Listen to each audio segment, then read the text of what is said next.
The last man on earth episode number 7 and 8। Hello everyone and welcome to next episode. इस episode में हम देखते हैं कि टेंडी बहुत खुश होकर सबको कुछ दिखाना चाहता है और वो कहता है कि मैंने कर दिखाया और फिर वो पजल को सॉल्व कर देता है जिस पर किसी को कोई फर्क नहीं पड़ता। और फिर एरिका कहती है कि टेंडी अगर तुम इतने ही बुद्धिमान हो तो तुम हमें गाइस क्यों बुला रहे हो जबकि यहाँ पर सब औरत है। जिसके बाद टेंडी ये फैसला करता है कि वो अब से गाइस की जगह गर्ल्स बुलाएगा और कहता है कि वो अब महिलाओं के साथ है और फिर वो वहाँ से चला जाता है। जिसके बाद गेल उसको बेवकूफ कहती है और अगले सीन में हमें दिखाया जाता है कि टोड डॉन के साथ खेल रहा होता है और फिर वहाँ पर एरिका आ जाती है और टोड से कहती है कि उसको डॉन को दूध पिलाना है और फिर वो डॉन को लेकर चली जाती है। जिस पर टोड मेलिसा को कहता है कि तुमने देखा वो कितनी खड़ूस है। टोड ऐसा इसलिए कहता है क्योंकि वो डॉन के साथ और खेलना चाहता था। जिस पर मेलिसा कहती है कि तुम जैस्पर के साथ खेल सकते हो और फिर टोड हैरानी से कहता है कि जैस्पर। और फिर मेलिसा कहती है कि जैस्पर के पास उसके माता पिता नहीं है और हमारे पास बच्चे नहीं है। जिसके बाद टोड कहता है कि उसको नहीं पता अगर जैस्पर उसके साथ खेलना चाहता है या नहीं। और फिर सीन शिफ्ट होता है और हमें दिखाया जाता है कि टोड जैस्पर के पास जाता है और उसे बात करने की कोशिश कर रहा होता है पर जैस्पर गेम खेलने में व्यस्त रहता है। और फिर टोड पूछता है कि क्या वो उसके साथ कुछ समय बिता सकता है। जिसके बाद जैस्पर टोड के साथ चला जाता है और अब अगले सीन में दिखाया जाता है कि गेल और एरिका एक दूसरे से बात कर रहे होते हैं और फिर हमें यहाँ पता चलता है कि एरिका गेल से शादी करना चाहती है पर गेल इसके लिए मना कर देती है। जिसके बाद एरिका वहाँ से चली जाती है और उधर टोड जैस्पर के साथ खेल रहा होता है और फिर वो जैस्पर को बताता है कि वो इस खेल में इतना अच्छा नहीं है। जिसके बाद वो जैस्पर को कहता है कि वो उसे शेव करना सिखाएगा और अब जैस्पर टोड के पीठ को शेव कर रहा होता है और फिर टोड जैस्पर को धीमी आवाज में डरता हुआ कहता है कि हम बाप और बेटे जैसे लग रहे हैं। जिस पर जैस्पर ढंग से कुछ सुन नहीं पाता और वो पूछता है क्या।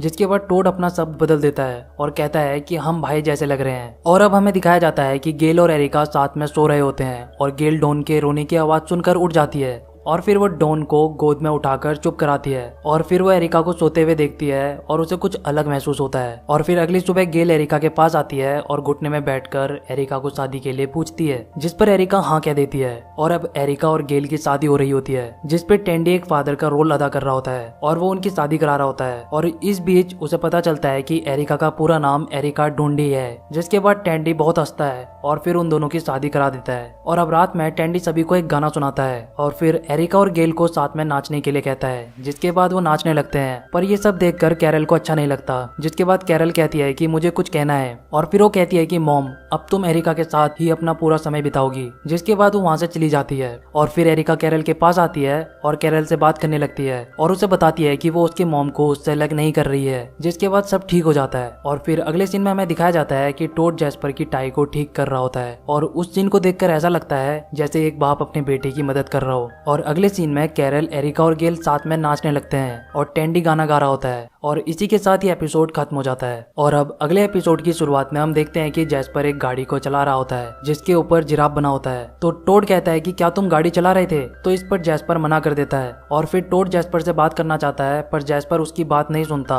और वो कमरे में चला जाता है। और फिर अगले सीन में कैरल गेल के लिए एक ड्रेस लाती है और फिर एरिका बताती है कि वो भविष्य में अपनी डॉन की शादी जैस्पर के साथ कराने की सोच रही है। जिस पर कैरल सोच में पड़ जाती है और उधर टोड देखता है कि जैस्पर जिराफ को पटाखे से उड़ा देता है जिससे टोड थोड़ा डर जाता है। और फिर वो पूछता है कि जैस्पर क्या तुमने इसके अंदर पटाखे रखे हुए थे। जिस पर जैस्पर झूठ बोलते हुए कहता है कि नहीं तो। और फिर टोड कहता है कि तुम झूठ बोल रहे हो और फिर जैस्पर कहता है कि हाँ। और फिर टोड उसे समझाते हुए कहता है कि पटाखे बच्चों के लिए खतरनाक हो सकते हैं और फिर टोड वहाँ से जाने लगता है। तभी एक और बार धमाका होता है जिससे वो फिर डर जाता है और जैस्पर से कहता है कि मैंने तुम्हें मना किया था ना। और फिर वो उसे कहता है कि तुम अपने कमरे में जाओ और तुम्हें वीडियो गेम खेलने को नहीं मिलेगा। जिसे सुनकर जैस्पर थोड़ा कंफ्यूज हो जाता है क्योंकि उसे इसके बारे में कुछ नहीं पता होता। और अब हम देखते हैं कि कैरल जैस्पर को खाने में बुलाती है ताकि वो अपने छोटे बच्चों से उसे मिलवा सके क्योंकि जैस्पर अब दुनिया में अकेला लड़का होता है। और फिर एरिका ये देख लेती है और उसे ये अच्छा नहीं लगता। और फिर आगे एरिका देखती है कि कैरल और जैस्पर कैरल के बच्चों के साथ खेल रहे होते हैं जिस पर जैस्पर की कोई भी दिलचस्पी नहीं होती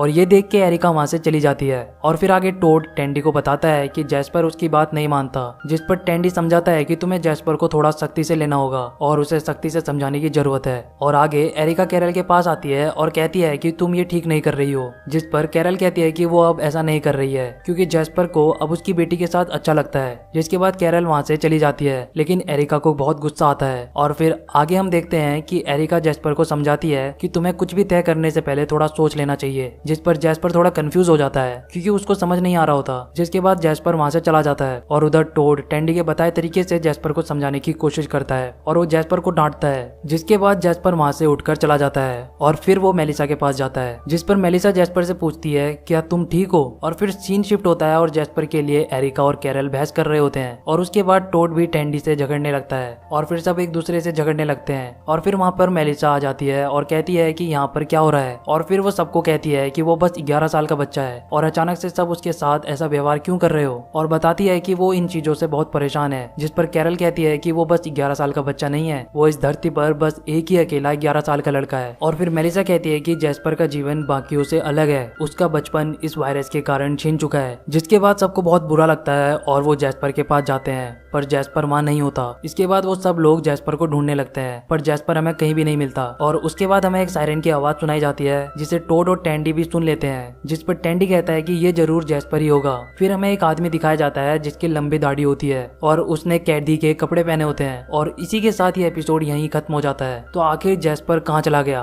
और वो आदमी कौन था, जानने के लिए आपको देखना होगा अगला एपिसोड, और उसके लिए आपको चैनल को सब्सक्राइब करना होगा।